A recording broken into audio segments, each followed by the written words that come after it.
আসসালামু আলাইকুম, আমি ফারজানা ইসিতা আমন্ত্রণ জানাই ৭১ খবর টিভিতে। এবার বিস্তারিত। এটা কোটি কোটি টাকা সিন্ডিকেট হয় দৈনিক। আপনাকে এখন 5 মিনিটে কিরকম? ধরেন আমি গ্যাস পাম্পে গেলাম, গ্যাস নিতেছি। এখানে আমার গাড়িতে গ্যাস ঢুকলো 180 টাকা, 180 টাকার গ্যাস ঢুকলো, অথবা 100 ধরেন 77 টাকার গ্যাস ঢুকলো বা 78 টাকার গ্যাস ঢুকলো।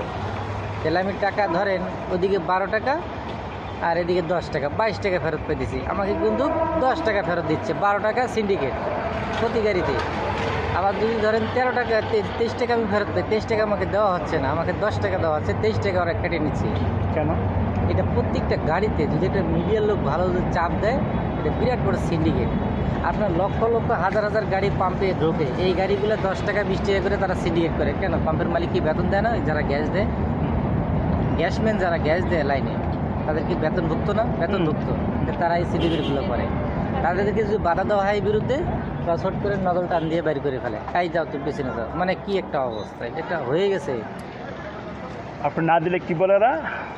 না, যখন না রাগ দেখায়, রাগ দেখানোর পর দেখো এই গাড়ি নিয়ে তাহলে ওই পাশে যান, আপনার আপনার গ্যাস নেওয়া লাগবে না, তর্ক বিতর্ক জড়ায় যায়।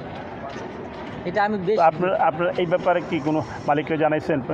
পাম্পের মালিক? আমাদের মালিক এগুলা নেবে না। এটা মিডিয়ার লোকজন যদি জানতে পারে তবে তারা অ্যাকশন নিতে পারবে। দেখুন ধরেন সাংবাদিক, বিভিন্ন চ্যানেল, এরা পারবে অ্যাকশন নিতে। এটা বিরাট বড় একটা সিন্ডিকেট। আপনার কি সবার সাথে এরকম করে ওরা? প্রত্যেকটা লোকে, আপনি সিভিলে যদি একটা সিএনজিতে উঠেন, ধরেন আপনি সাংবাদিকের লোক, আপনি সিভিলে প্যাসেঞ্জার হিসেবে উঠেন, আপনি গাড়িটাতে যখন গ্যাস নিতে যাবেন দেখেন কেমন মিটারে ফলো করবেন কয় টাকা, ড্রাইভারকে ফেরত দিচ্ছে কয় টাকা, আপনি কিন্তু ওগুলাই দেখবেন, ওগুলাই ভিডিও করবেন। এটা বিরাট সিন্ডিকেট প্রত্যেকটা গাড়িতে। এখানে রহ ভিডিও করতে পারবেন এখানে দাঁড়াইয়া আধা ঘন্টায়, সে এরকম সিভিল পোশাকে দাঁড়ায়। এটা মিডিয়াতে ধরাই দিলেই মনে করেন অ্যাকশন হয়ে যাবে। অল ঢাকা সিটিতে এখন জান এই 10টা বাজে পাম্পগুলো আবার দেখেন কী সিন্ডিকেট হয়। ঠিক আছে, এই বিষয়টা আমাদের মাথায় রইল। এটা অল ঢাকা সিটিতে। আপনার নাম? আলমগীর। ঠিক আছে, ধন্যবাদ।